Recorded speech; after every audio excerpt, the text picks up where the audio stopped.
On this episode of the Naturist Living Show, the Bear Boutique and the history of Bear Oaks Family Naturist Park. This episode of the Naturist Living Show is brought to you by Bear Oaks Family Naturist Park. At Bear Oaks, we offer traditional naturist values in a modern setting. Free your body, free your mind. www.bearoaks.ca.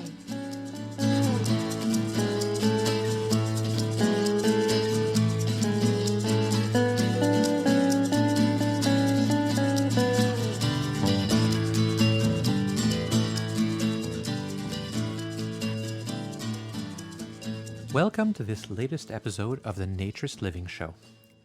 Well, it's actually been 2 years now since I first started recording and producing the Naturist Living Show, so it's yet again another bit of an anniversary.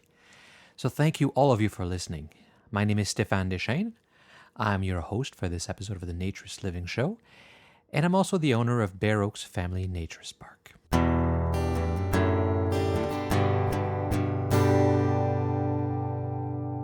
So last week, in a blog entry, I announced the launch of the Bear Boutique online. The Bear Boutique is the store at Bear Oaks Family Naturist Park. It's not a big store, but we do have a fair number of convenience items, pop and drinks and snacks and anything you might need while you're staying there for a short period or a long period, whether it's toothpaste and you might have forgotten your toothbrush or you need ice for camping. But I'm also trying to make the Bear Boutique a real resource for naturism. What I always say is, when you go to the museum, and after you come out of the museum, there's the museum store, and there's all kinds of materials and books and movies and videos and things that are related to what you just saw in the museum, and that reinforce that message, if you will. And I want to do the same thing at the Bear Boutique. So the Bear Boutique has had a number of books, and very carefully selected books, by the way, not 100% about naturism even, some about body image and things like that. And, there hasn't been certainly in Canada, there hasn't been an online retail outlet for a lot of these materials since Malcolm's Nudist store went out of existence a few years ago. And so I thought, well, maybe we should make these materials available online as well for people who are, like yourselves, listeners from far away and might be interested in some of the materials, and for people who are not regular visitors to Bear Oaks, and sometimes for people who have visited Bear Oaks and after the fact decided that they wanted to get some materials, but they don't actually live in the area. They were vacationers. So we launched a Bear Boutique, and I think it's important because I think you have to have something to counter some of the other online retail operations that purport to be naturist. And it's actually something that's I find very upsetting and irritating to see what people call naturist or nudist, because they are exploitive, they're using naturism, they're hiding behind naturism in some cases. It gives us a bad image. It makes us look bad. Of course, we have no control over the term naturist or nudist. Anybody can call themselves that. But I think the basic philosophy of acceptance of self and others and not using our bodies as a tool of exploitation and over-sexualizing ourselves or anything like that, I think that's fairly basic. Yet people have these websites where they're selling these videos, for example, and that are really exploitive. They don't promote a healthy body image or a healthy image of self because they tend to be very focused on young, shapely women. But sometimes it's even worse than that.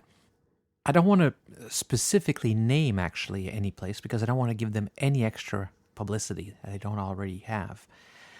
But the sad part is most people would come across these websites quite easily if they just search for terms like naturism, family, kids, children. And I don't think they're at all targeted towards naturists. I think they know exactly who their customer base is, and I'm fairly certain they're not naturists. But they call themselves naturists in order to give themselves some credibility or to protect themselves from being charge as distributor of child pornography. Let me give you some examples. Here's this one particular website. It has lots and lots of videos, maybe hundreds. I haven't counted them. Here's one example. It says, mothers, daughters, and friends enjoy a day together toning with gym equipment followed by aerobics. 70 minutes long, $60. Now, why would you want to watch 70 minutes of mothers and daughters just using gym equipment? And I haven't seen this particular one, but I've seen some from this company.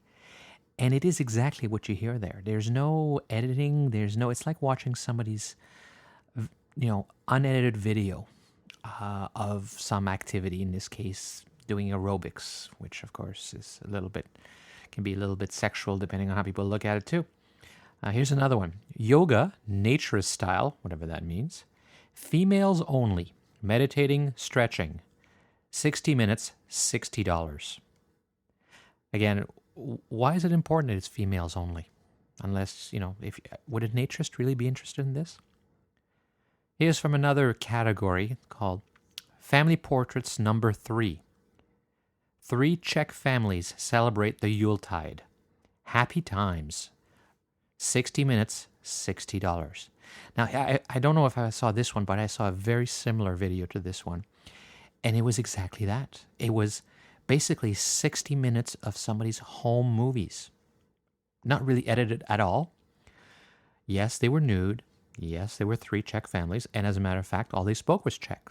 So these are not sold exclusively to Czechs. They're sold a lot. This is a North American company. There's no voiceover. There's no translation. There's no subtitles. There's no music, in fact. It's really 1 hour of a family with lots of kids celebrating Christmas in their apartment, nude. Now, don't get me wrong. In these videos, it is naturist. I can't say there's sexuality, not by my definition of sexuality or most naturists' definition of sexuality. These are real naturist activities. In fact, that's what makes them kind of so banal and boring to watch, because it's just everyday people doing regular things. They just happen to be nude. And if you're a naturist, that's certainly not a big deal. So I can't imagine why any naturist would want to watch 1 hour of a family and, unwrapping presents around the Christmas tree nude without being able to even understand what they're saying, because it's in Czech, without any kind of editing, because it's really their home movies. It's pretty bland if you're a naturist. So who would pay this kind of money? I think you're starting to get the idea, though. Here's another one. Year 2002 Junior Miss Pageant is a new video that's available. Introductions, pool antics, and the nudist contest itself. It says, please note this title is not available in Germany. You wonder why? Everywhere in the world except Germany? Must be something special about this video. This one is 85 minutes, so it's $140 for this one video, and because it's brand new as well, I suppose. Here's another brand new one. The best raw, unedited footage never before released of Junior Miss Pageants. Contests 7, 9, and 11. Stored in a vault until now. Again, 80 minutes, and this one is $150 for one video that's 80 minutes long. That's not even the length of most feature movies that you buy, Hollywood blockbusters you buy. And yet they can charge $150, obviously, to get away with it. And why would you want to see the raw, unedited footage? I mean, the other videos are basically raw, unedited videos from what I understand anyway. But here's one that's apparently worth a lot because it's raw, unedited, and presumably even more boring than some of the other ones. I don't understand. Well, I take that back. I do understand. I understand because this company has been around for years. And no, you can't specifically pick on them for doing anything wrong. Because the videos don't have sex. They don't have sexuality. They are really honest naturist videos. They can be certainly accused of being boring, having poor production values, of not be very interesting because, there's very little editing. But you cannot accuse them of having anything that is non-naturist. You certainly cannot see anything on the website that says specifically, come look at naked women and get turned on. That's not what they say, but that is what they're selling. And in fact, it's a little worse than that, a little scarier than that, because almost every image that represents each one of those videos, and I think there are hundreds of them, has children. Mostly girls, but boys as well. Some are almost exclusively girls and boys. And so you wonder, how can this company stay in business for so many years and have all these videos at such high prices that are so boring to watch? Boring if you're a naturist, I guess. Not boring if you have prurient intents or prurient interests in nude children. This is what gives a bad image of naturism to some people who are looking on the web, because they'll say, see? And that's not what naturism is. They're just hiding behind that moniker in order to protect themselves from the authority. So that's why the Bear Boutique is going to go to extreme lengths to not carry anything like that. Hey, that might be very profitable. I'm sure it is. I'm sure if you can sell lots and lots of videos at $150 each, you make lots of money. But it's not about making money, or it's not just about making money. We do make money at Bear Oaks, and we will be profitable. But we will be profitable by offering people a true naturist experience, and we will do that through the Bear Boutique as well. So if you have a chance, come take a look at our website. Let me know what you think. It's www.bearboutique.ca, B-A-R-E, of course, like Bear Oaks, or like the Bear Bistro, the restaurant at Bear Oaks. And I'll put some links to the store in the show notes as well.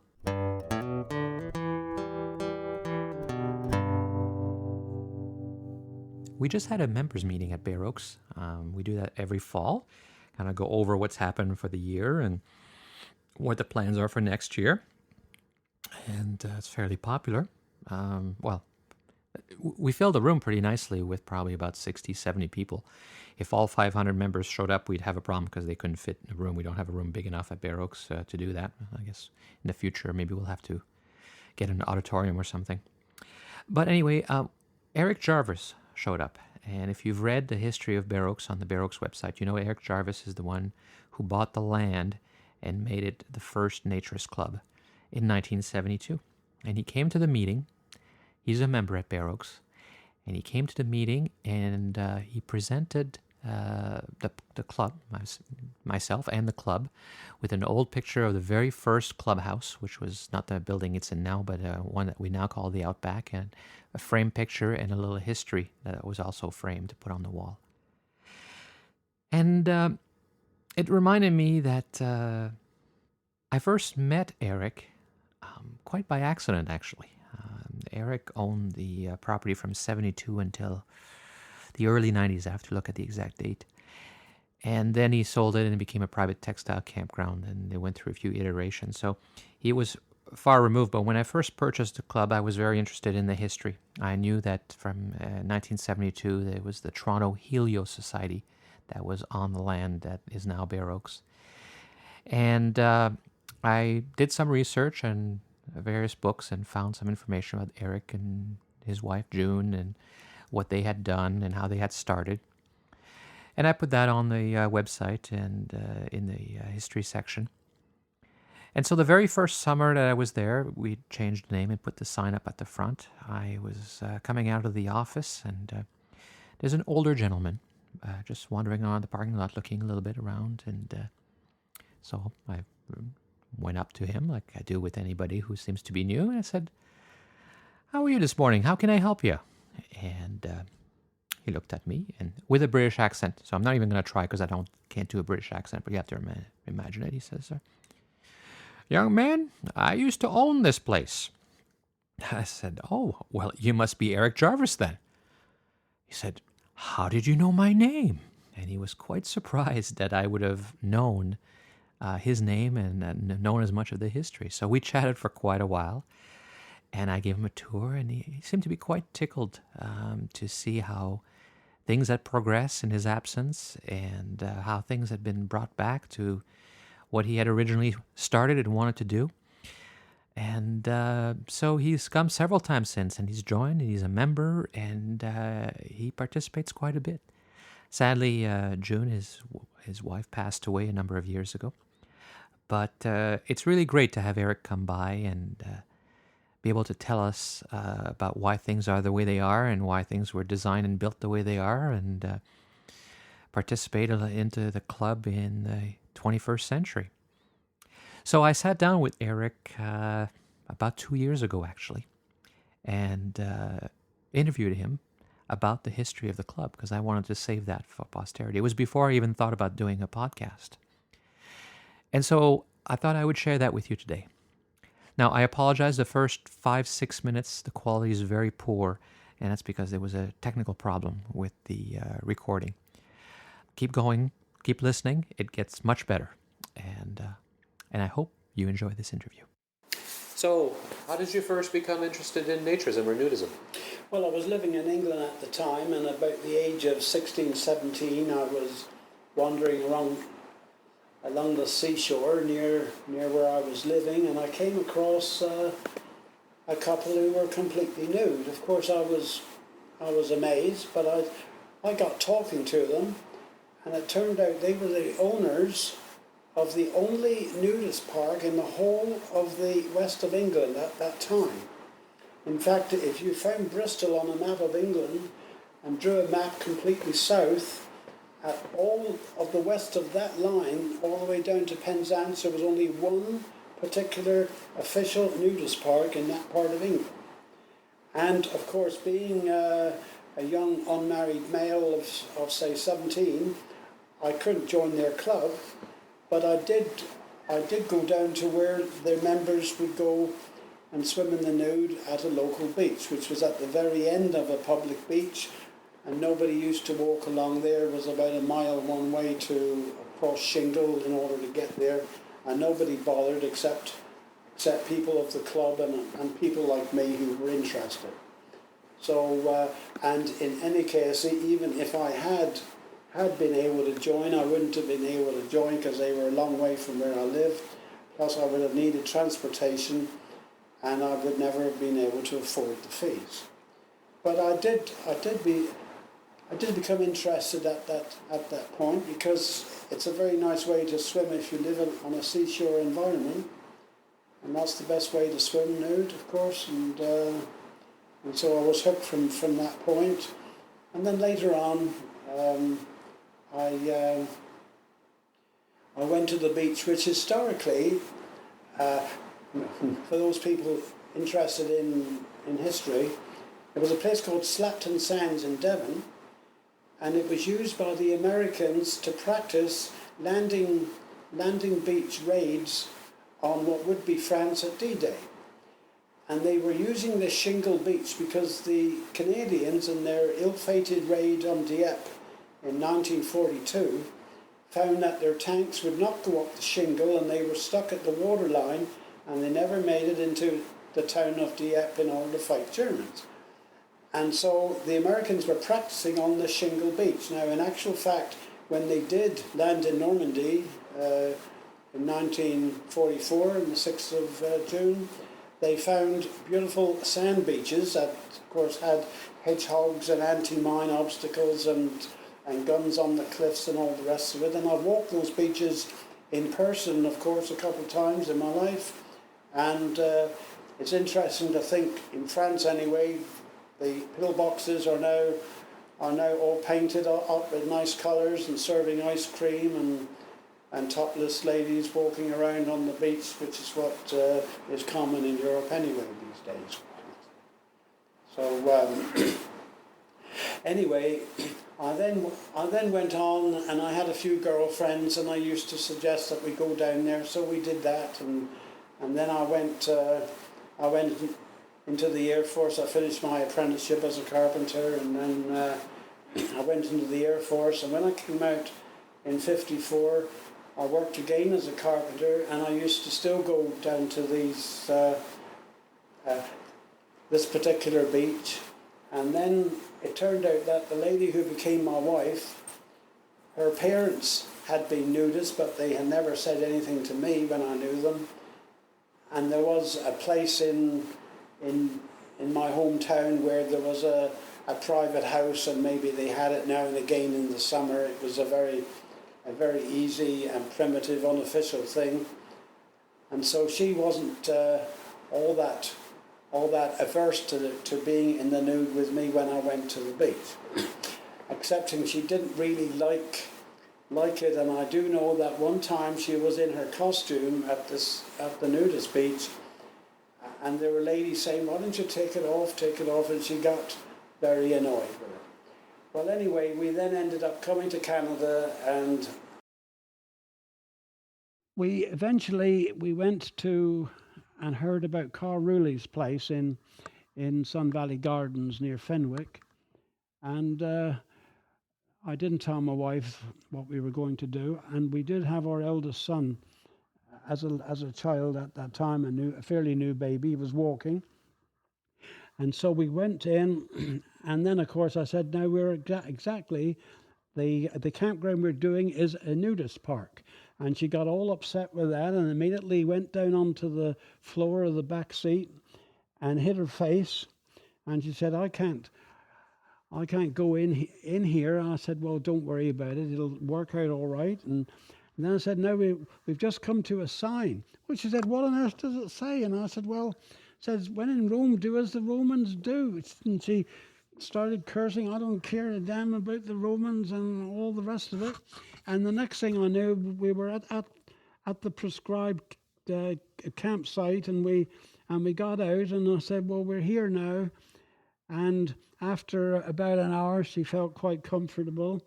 And then I had a game of volleyball. Now, I'd never played volleyball in my life. I was about around 28 or something at the time, 28, 29. And I know that I was shouted at by Carl and some of the other members, you can't play volleyball. If you don't know how to play, get off the court, and words to that effect.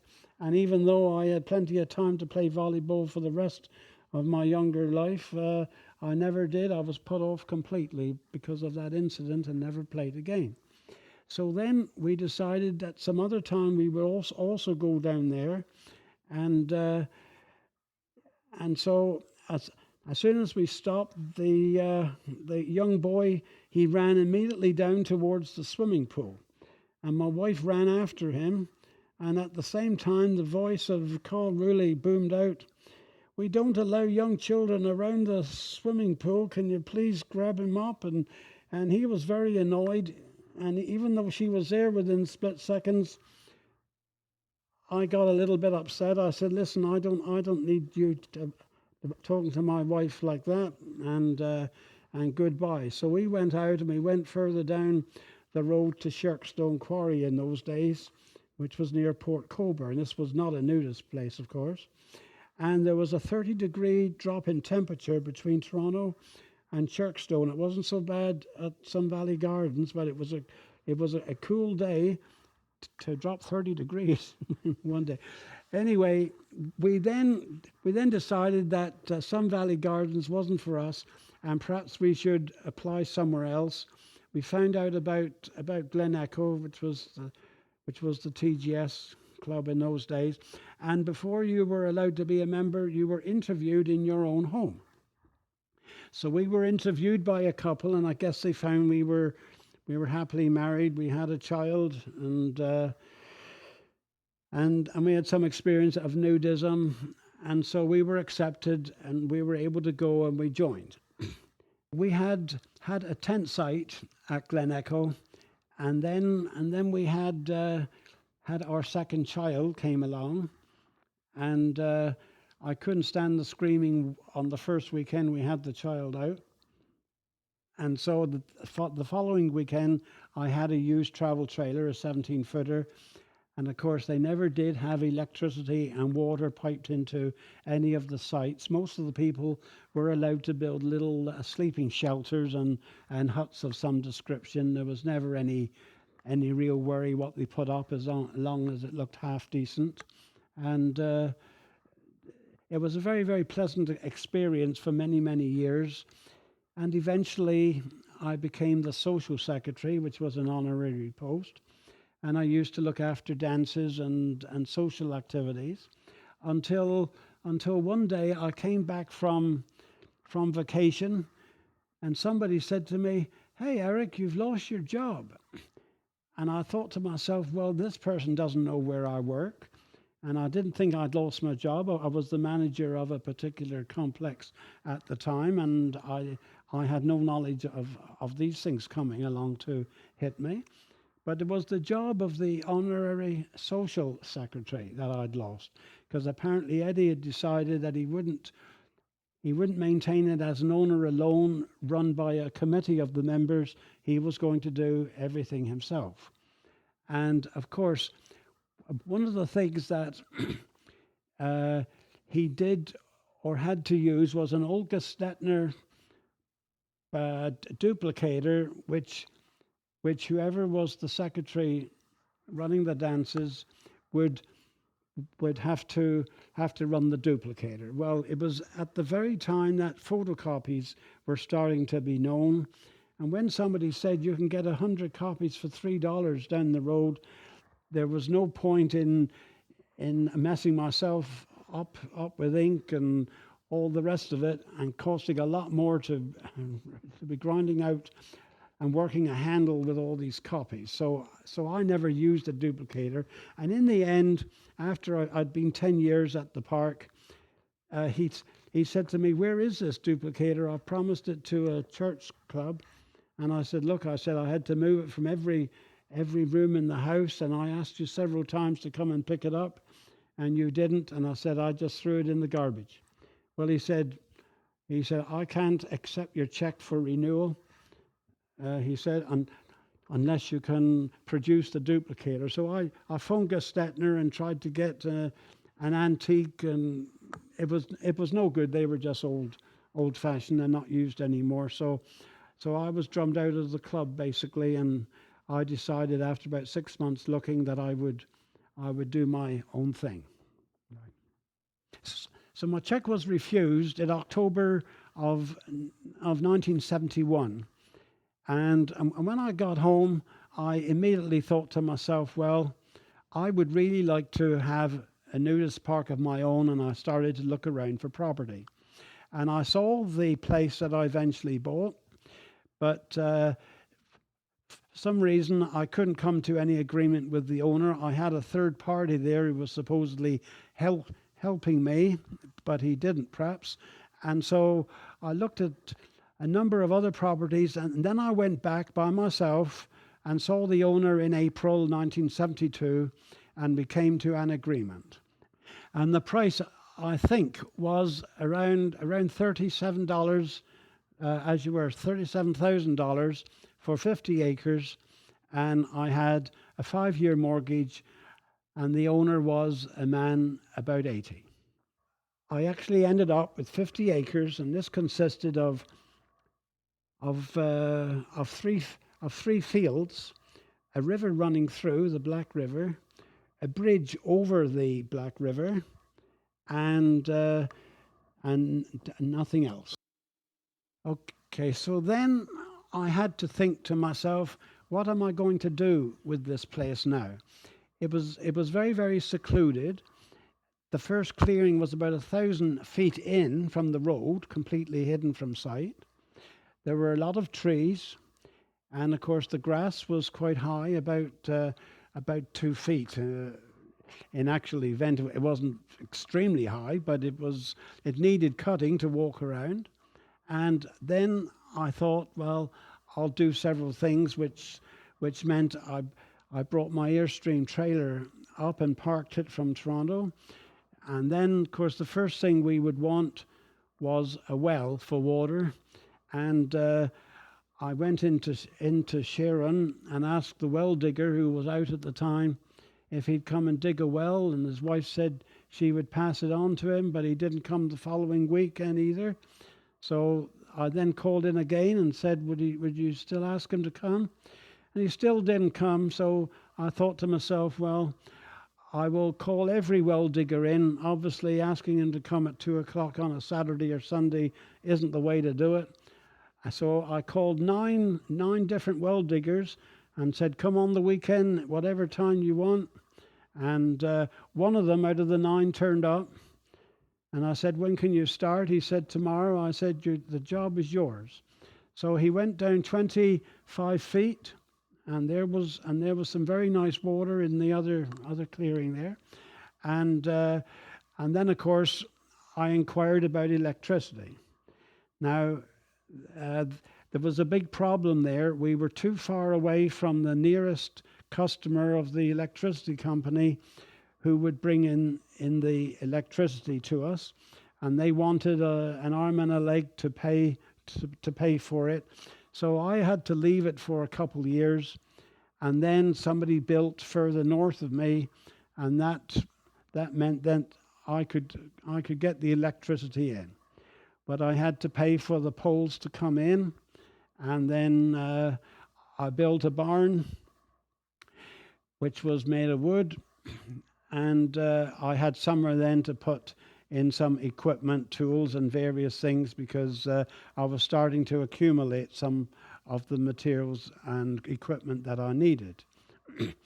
The first machine I bought was a combination tractor with a front end loader and a backhoe on the end, and I kept that one for 20 years as it turned out, and that was very useful for grading the road and heaving stuff around and starting to cut down a bunch of trees in order to put the future lake, because if you don't have somewhere to swim in a nudist park, you may just as well not be in the nudist business or the recreation park business. So over the years, I ended up putting in the lake. Eventually I put in an addition, and of course I used to have prospective people coming and saying, usually from Glen or from somewhere else, who were interested in seeing what I was doing. So unfortunately for me, I had a job that I had to hold full time in order to pay the mortgages on my house and the property, and I had to spend each weekend working, doing things, clearing the land, cutting down trees, all kinds of things. And these people would turn up and see no facilities because they were under construction, and noise of tractors and engines and generally they would think, jeepers, nothing's going to happen. And they would basically say to me, well, when you get a little bit further along in your plans, Eric, we'll come back. And I never saw them again. So I was really losing all kinds of prospective members and didn't realize it. Now, what I should have done was to have listened to a fellow called at Four Seasons. What was his name? Hans at Four Seasons, who sat down with me once on the field at Glen and said, Eric, I've just bought myself 50 acres down at Freelton near Hamilton, and I'm going to make it into a nudist park. He said it consists of a nice lake, a house with a small swimming pool in the basement, used to belong to a doctor, and he said you can come there any time and plug in electricity and water and you'd be in business. So in theory, I should have invested hundreds of thousands of dollars into the place, put in all the facilities, had a grand opening day, and all I would have heard would be people walking around, what a lovely place, what lovely facilities, I like your pool, I like this, I like that. And that's the way that it should have been done. But of course I couldn't afford it. I had to hold a job down to pay for all this. And of course it didn't take very long before I decided that I wouldn't be able to live on my job for very much longer because I would need to do something else. Now, I did have a very good job.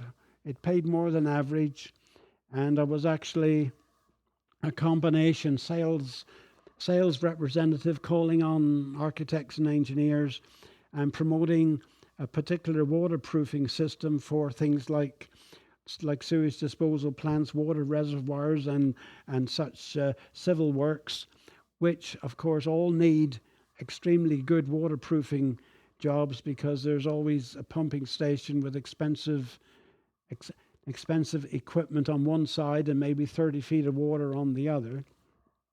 So I did that, and I helped with estimating. The company I worked with also started a contracting company at the same time, and I was very busy. And then in the end, I thought, gee, I've got to do something.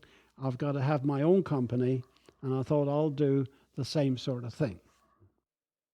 I named the park Toronto Helios Society for a simple reason. Helios was a Greek god who rode through the heavens on a chariot drawn by horses, and it has something to do with the sun. I forget exactly what it was now, but it seemed like a good thing to do. And because my main competitor was called TGS, having one called THS seemed to be a good advertising idea.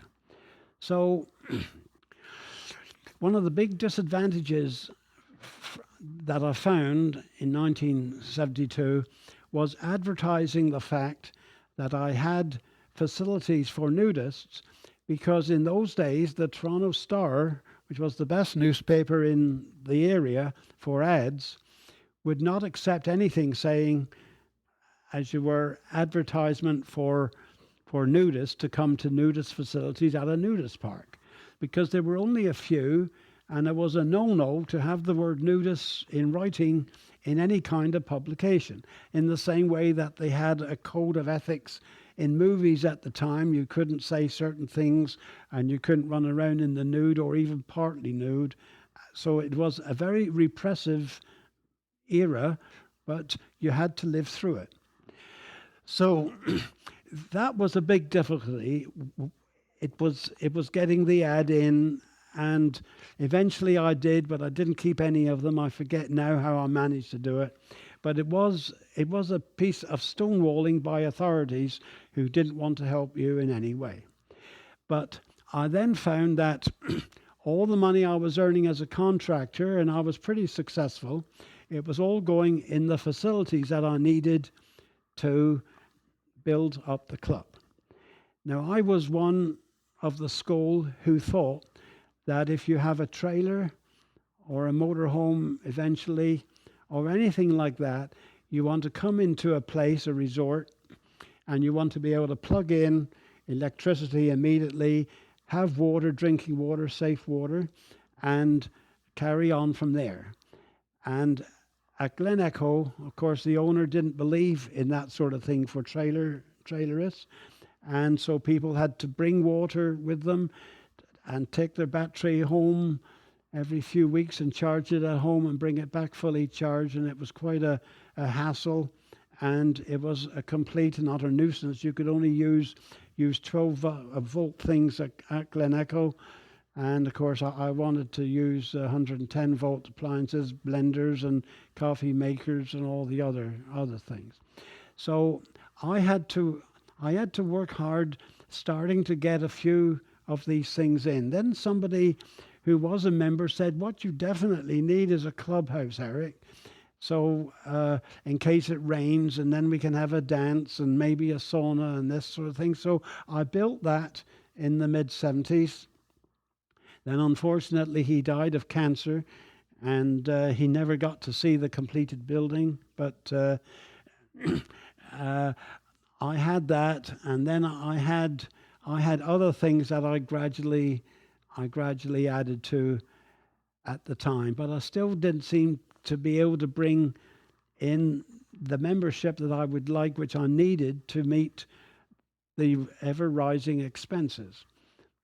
I was very lucky in running a successful contracting company, and I did very well financially, but it all kept going out fairly fast, no matter what I tried to do. And all the expenses and improvements I was doing didn't seem to bring in any more income. So I wasn't all that worried in most of the 1970s, because in 1978 I decided that I was going to build my house. Now, I should tell you that before I did this, I had applied to the local town, and I did this when I bought the property and said I wanted to run a nudist park, And of course, I'd never even heard the words Nudist Park. I remember being there in front of the council and the mayor, and the mayor was a lady at the time, and they had no conception whatever about how the rest of the world lived. And these were people that were basically farmers. They never went any further than the next concession, and they knew nothing of world affairs and the fact that this was a very good movement to be involved in if you were interested. So they turned down my application that I would like to have a nudist park. So for the first couple of years, I stayed dressed mostly, but when I felt like taking it off, nobody was there, I would do so. And it then, of course, progressed in the fact that nobody's there to complain, and I may just well run it as a nudist park if that's the way I want to do it. However, eventually they got wind of the fact that I had trailers in there and various things were happening over which they had no control. And when I submitted plans for a house, they said, well, you have got to move all the trailers off the property, and then we'll send in an inspector to see that it's as vacant as it should be, and the land has to be rezoned from rural to open conservation. So I said to the building inspector, why don't you just imagine that all these trailers are gone and just stamp the plans as approved, and that would save me a lot of aggravation. And he said, oh no, he said, I can't do it that way. And he said, I'm a bureaucrat and I'm controlled by bureaucrats, meaning the council, and you're going to have to move all these trailers. Well, there weren't very many at the time, about a dozen or something like that. So I got friends to help me, and we drove down the road to a friend's place who had a whole bunch of trees and a field behind that nobody could see from the road. And so we drove them down there one weekend. Then I called the building inspector. He came in, he looked at the empty fields. He said, right, he said, you have now conformed with the rules of being open conservation. And here are the plans. They were already stamped. I don't think anybody had bothered to check them for any reason. And then I had permission to build the house. And the following weekend, I went down and brought all the trailers back again. And that was the end of that little debacle, as the French would say. So I then started to build the house. Now I got some plans which I drew up with the aid of an architectural draftsman working for an architect. And what I should have done now in hindsight, I should have hired somebody to come in and dig the excavation. But I frittered away a lot of the summer doing that. It was quite a hard job with limited equipment and limited time. And then, of course, I subcontracted out the block work.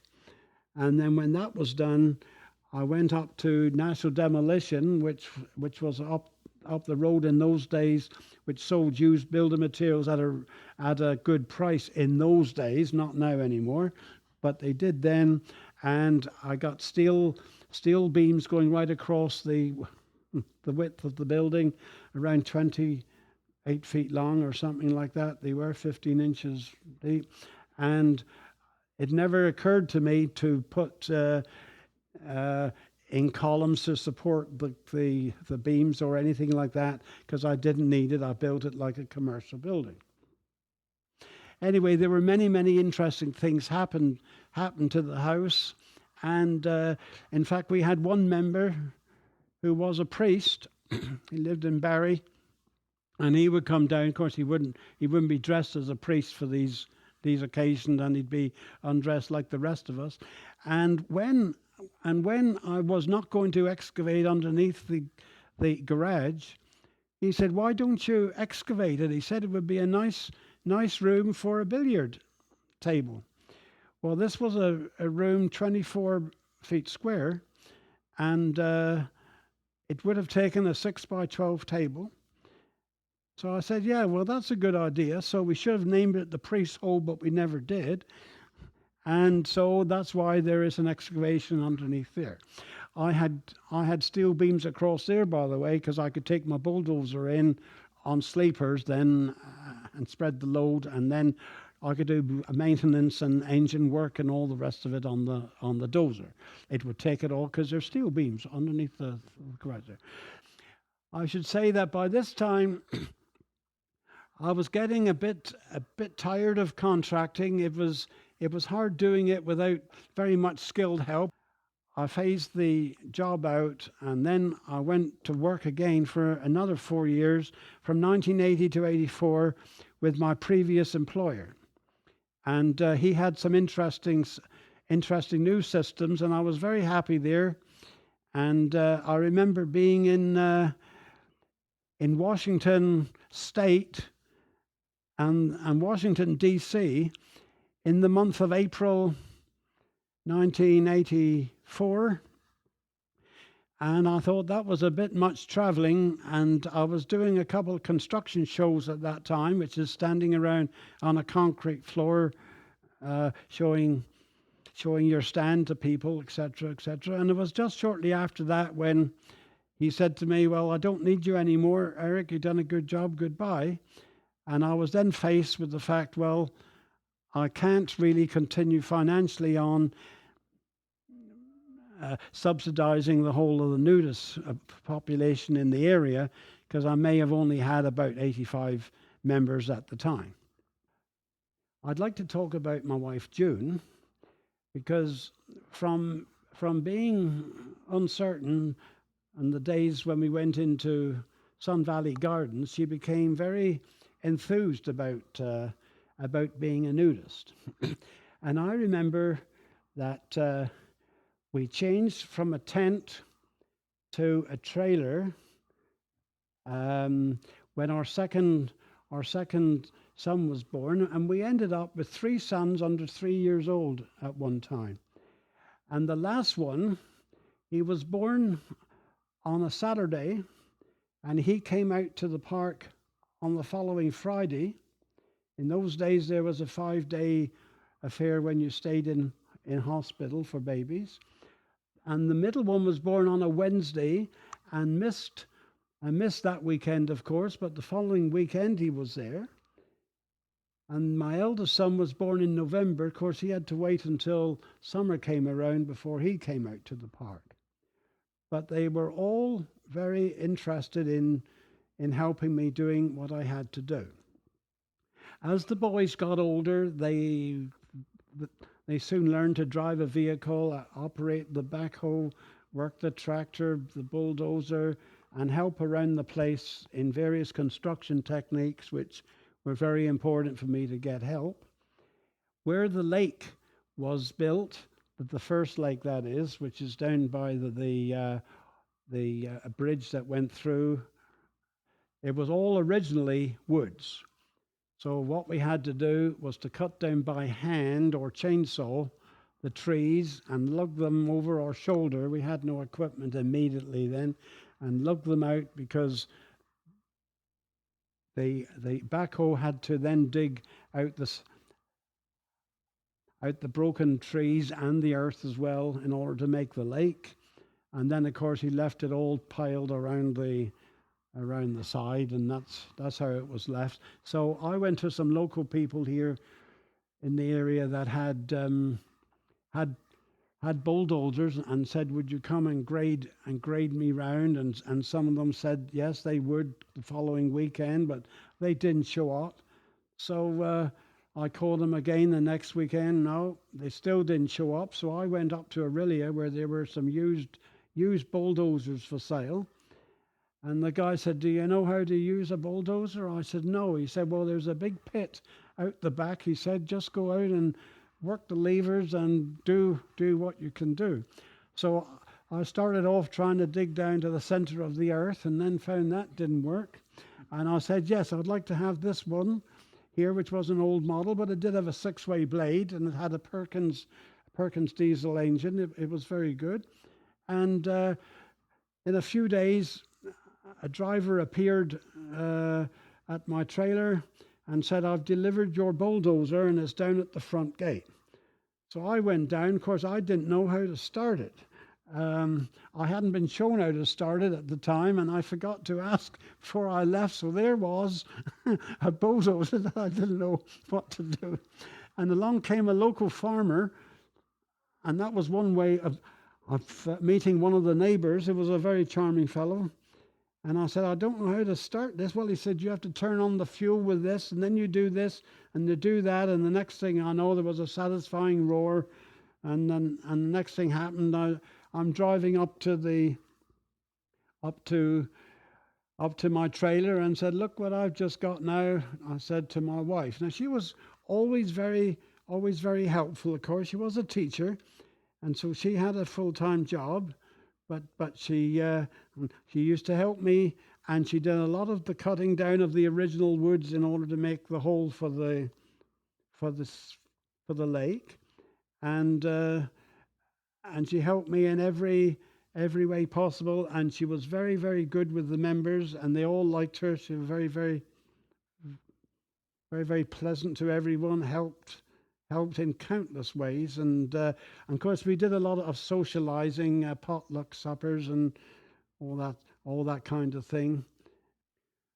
I had been thinking for some time that maybe I would end up by having to change to a clothes facility, and when I brought this up to June, she kept on saying, no, let's give it another year and then another year, and that's why it all dragged on. But when 1984 came along, when my job was phased out, I said, now this is the time, we just have to do it. And she was reluctant, but I said, no, we have to do it.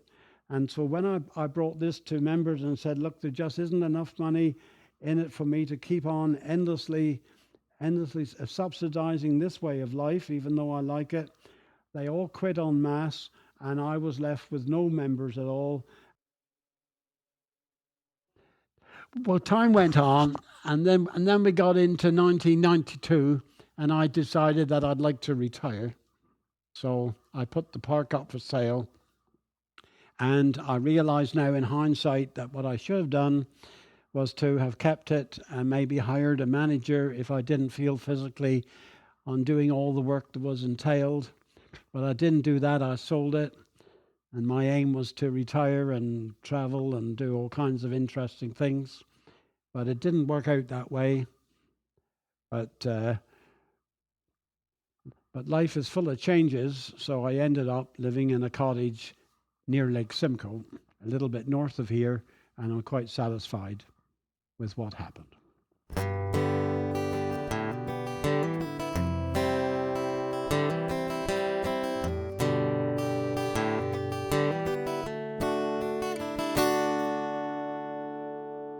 Well, that's all for this episode of the Naturist Living Show. Thank you again for listening. You'll find links to all of the items I mentioned in the show notes, the Bear Boutique and the history about Bear Oaks and that kind of thing, as well as a video of Eric Jarvis when he was running the place as the textile campgrounds. Unfortunately, he had to do that because financially they were having some difficulty. So go to the website at naturistliving.bearoaks.ca. That's B-A-R-E, of course. And keep sending your comments and suggestions. I always enjoy reading them. The show's email address is naturistliving@bearoaks.ca. And join us again in about a month for the next episode of the Naturist Living Show. This episode of the Naturist Living Show was brought to you by Bear Oaks Family Naturist Park. Traditional naturist values in a modern setting. Traditional values means that naturism is more than just taking your clothes off. It is a life philosophy with physical, psychological, environmental, social, and moral benefits. Bear Oaks Family Naturist Park strives to promote those naturist values in a modern setting that provides the amenities and services that our members and visitors expect. Free your body, free your mind. Learn more at www.bearoaks.ca.